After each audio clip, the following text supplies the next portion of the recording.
So Joseph has sent for his daddy out of Canaan, get him out of the famine, to come to Egypt.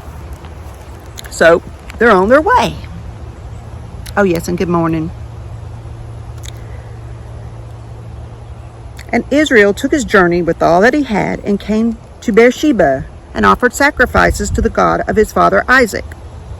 And God spoke to him in visions of the night and said, Jacob, Jacob. And he said, here I am. And the Lord said, I am. That is the Lord's name. If you just translate it to the only English way you can, I am. It's a state of being. It's now. I am, always was, always were, always will be, and right now, I am.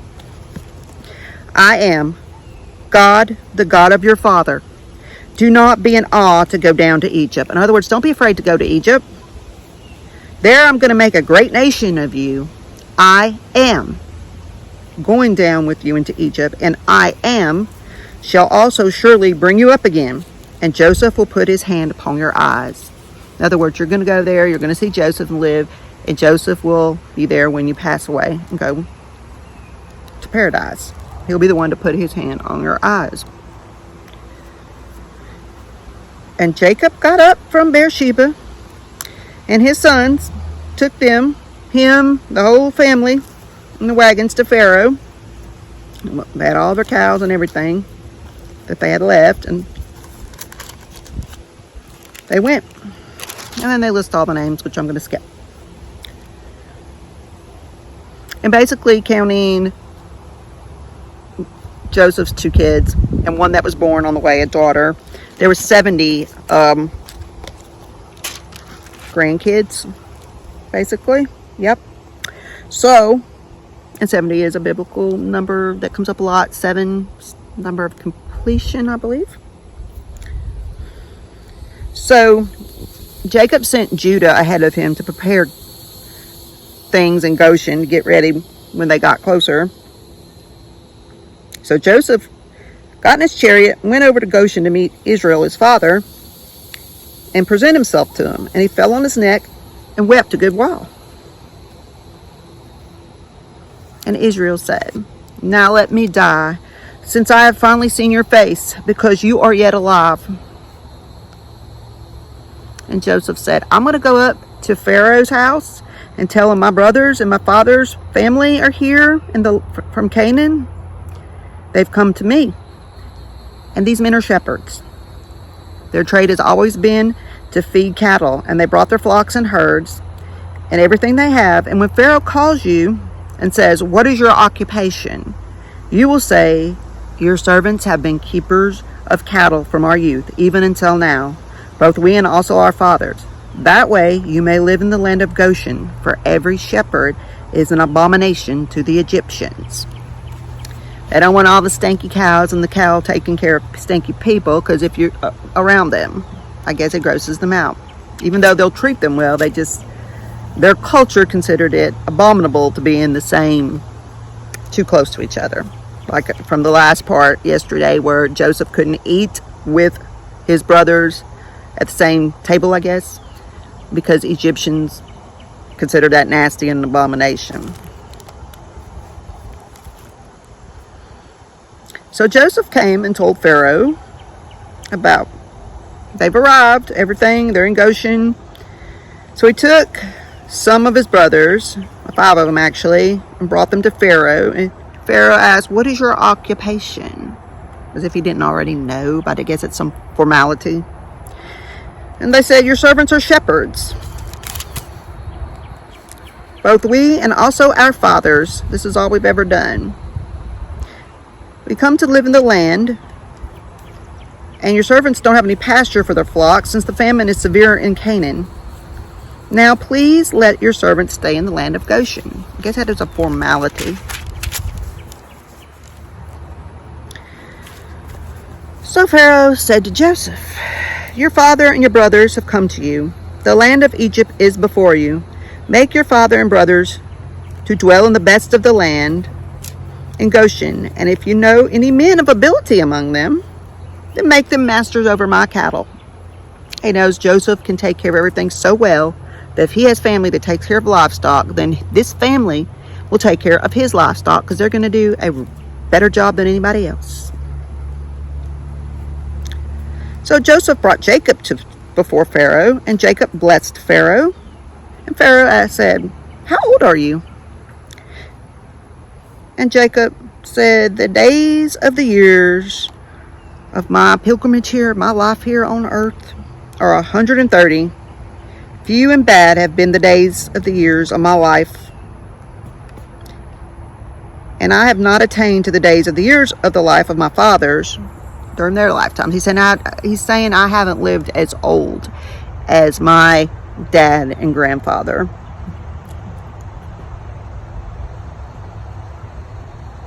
So Pharaoh gave them their area. Joseph brought them there.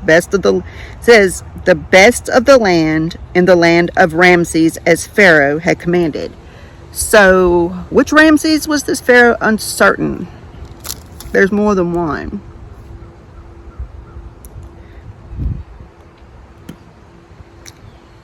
So there was no food in all the land because of this severe famine. And all the land of Egypt and Canaan fainted by reason of the famine. In other words, people are getting weaker and weaker. So Joseph ended up getting all the land of Egypt and Canaan's money for the grain that they had bought. And he got that money and brought it to Pharaoh because that was his job. And then when it says, when money failed in the land of Egypt and then in the land of Canaan, all the Egyptians came to Joseph and said, okay, there's no more money left. They've spent all they had. Give us food, for why should we die in your presence? For the money has been spent. All the money is in possession of Pharaoh now. So they don't have any way to buy any of this grain that Joseph had stored up and prepped for previously in the previous years of plenty. So Joseph's like, okay, give your cattle, and I shall give you grain for your cattle if money fails. So they brought their cattle to Joseph, and he gave them food in exchange for horses, for the flocks, for the cattle of the herds, donkeys, all of it. He fed them with bread for all their livestock for that year. So that year they used their livestock or their poultry, whatever, to buy grain for food. So now Pharaoh owns all that. When that year was ended, they came to him the second year and said, we will not hide it from you how that our money is spent, and you also have our cattle, etc. There's not anything left in the sight of my Lord, but our bodies and our lands. Why will we die before your eyes, both us and our land? Buy us and our land for bread, and we and our land will be servants to Pharaoh, and give us seed so we may live and not die, and the land not be desolate. So Joseph bought all the land of Egypt for Pharaoh, because the Egyptians sold each man's field, because the famine prevailed over them. So all the land became Pharaoh's. And as for the people, he removed them to cities from one end of the borders of Egypt, even to the other end of it. Only he did not buy the land of the priests, for the priests had a portion assigned to them by Pharaoh, and ate their portion, which Pharaoh gave them, so they didn't sell their lands. So the Pharaoh ends up owning everyone and everything. It doesn't say, though, that this was the case for the people of Joseph in Goshen. But if they owned everything, this leads up to maybe in the future, Pharaoh 400 years later, or however, whenever it started becoming an issue that the Hebrews became slaves for the Egyptians after Joseph died. And it says later on, this other guy didn't even know Joseph. So if he didn't know him, he must have not been from there. By world civilization, they talk about the sea peoples that came over to Egypt and took over. So this may be some foreign entity that came in and took over, and all this stuff already belonged to Pharaoh, so this guy just usurped it or something to that effect. But I digress. I'm getting ahead of myself.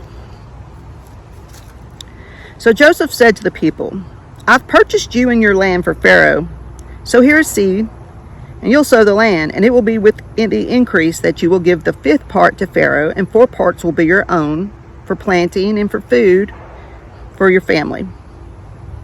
And they said, you've saved our lives. Let us find favor in the sight of you, and we will be Pharaoh's servants. So Joseph made it a law over the land of Egypt to this day that Pharaoh should have the 5th part except the land of the priests only, which did not become Pharaoh's.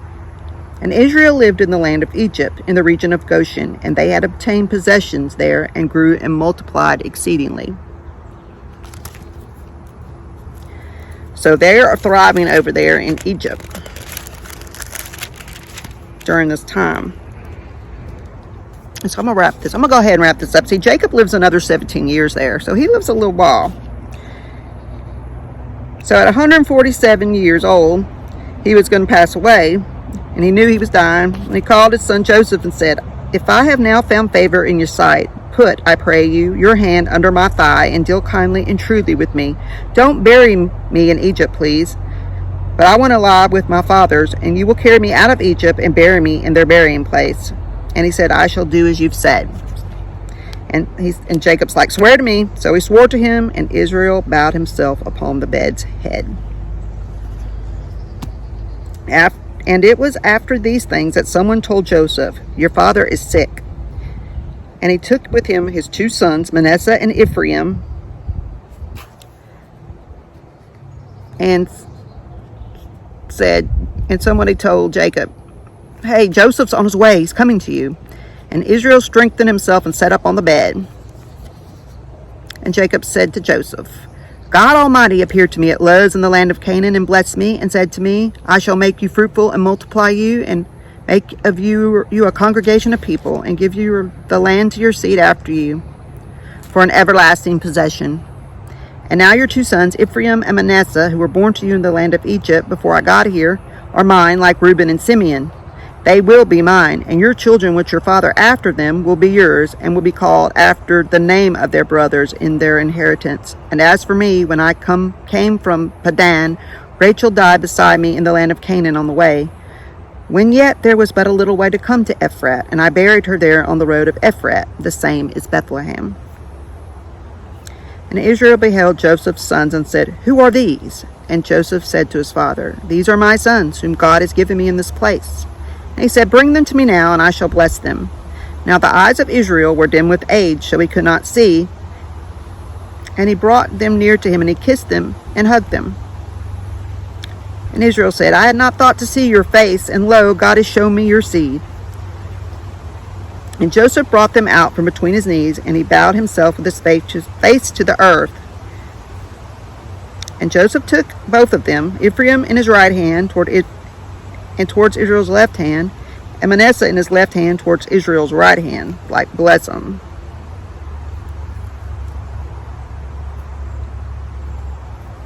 And Israel stretched out his right hand and laid it upon Ephraim's head, who was the younger, and his left hand upon Manasseh's head. He guided his hands wittingly, for Manasseh was the firstborn. And he blessed Joseph and said, "The God before whom my fathers Abraham and Isaac walked, the God who fed me all my life long to this day, the angel who redeemed me from everything bad, bless these boys, and let my name be upon them, the name of my fathers Abraham and Isaac, and let them grow into a multitude in the midst of the earth." And when Joseph saw that his father laid his right hand upon the head of Ephraim, it displeased him, and he held up his father's hand to remove it from Ephraim's head to Manasseh's head. See, Joseph crisscrossed because he knew who he wanted to bless for whom. That's why it mentions all these hand things and moving them around. And his father refused and said, "Hey, I know it, my son, I know it. He also will become a people, and he will also be great, but truly his younger brother will be greater. Then he and his seed will become the fullness of the nations."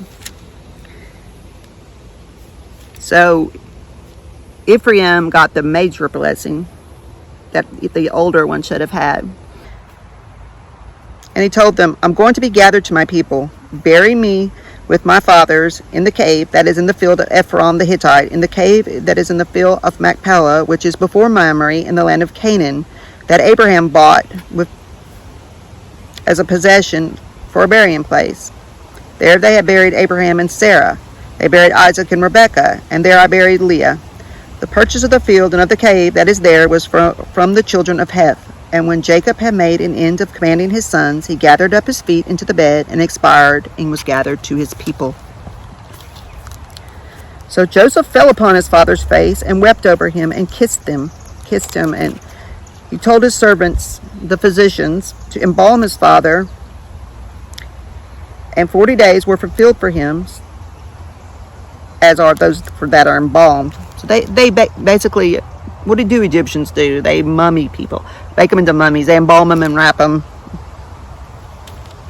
So the Egyptians mourned for 70 days, and after that, Joseph asked Pharaoh, "If I have found favor in your eyes, please, my father had me swear that, to go while he was dying, to bury him in the land of Canaan in our special burying place." So Pharaoh's like, "Go bury your father."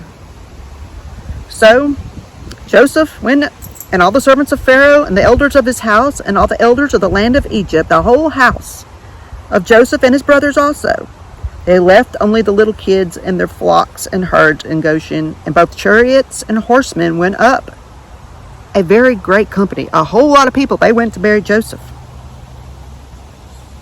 And they came to the threshing floor of Atad, which is beyond the Jordan, and there they mourned with a great and very deep lamentation. And he made him another mourning for his father for 7 days. And when the inhabitants of the land, the Canaanites, saw the mourning at the floor of Atad, they said, "This is a grievous mourning to the Egyptians." Therefore the name of it was called Abel Egypt, which is beyond the Jordans.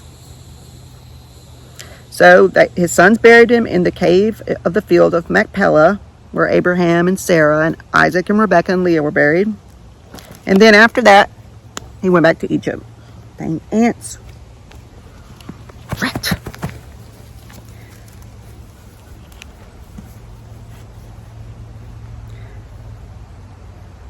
And when after he died, Joseph's brothers were like, maybe Joseph will hate us and will certainly pay us back for what we did to him. So they sent a message to Joseph saying, "Your father commanded before he died, saying, so tell Joseph, forgive, I beseech you now, the transgression of your brothers and their sin, for they did evil to you. So please forgive the transgressions of us." So Joseph wept when they spoke to him, and they all cried together, and Joseph said, "Don't be afraid, for I'm in the place of God. But as for you, though evil against me you did, God meant for it good to happen, and as it is this day, to save many people. Now, therefore, don't worry. I shall take care of you and your little ones." And he comforted them and spoke kindly to them. And Joseph dwelled in Egypt, him and his family, his whole father's family. And Joseph lived to be 110. And he saw Ephraim's children to the 3rd generation. And also the children of Machir, the son of Manasseh, were brought up upon Joseph's knees. Then Joseph told his brothers one day, "I am dying, and God will surely visit you and bring you out of this land, to the land which he swore to Abraham, Isaac, and Jacob." And Joseph took an oath from the children of Israel, saying, "God will surely visit you, and you will carry up my bones from here." So Joseph died 110 years old, and they embalmed him, and he was put in a coffin. Jacob and Joseph are the only embalmings recorded in Scripture. So whenever the Exodus comes in about 400 years or so, they take Joseph's mummy with him and bury him there. But being they wandered around for 40 years, somebody's job was to carry the mummy of Joseph around the whole time.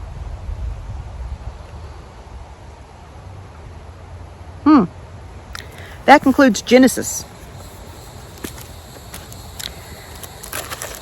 See you tomorrow.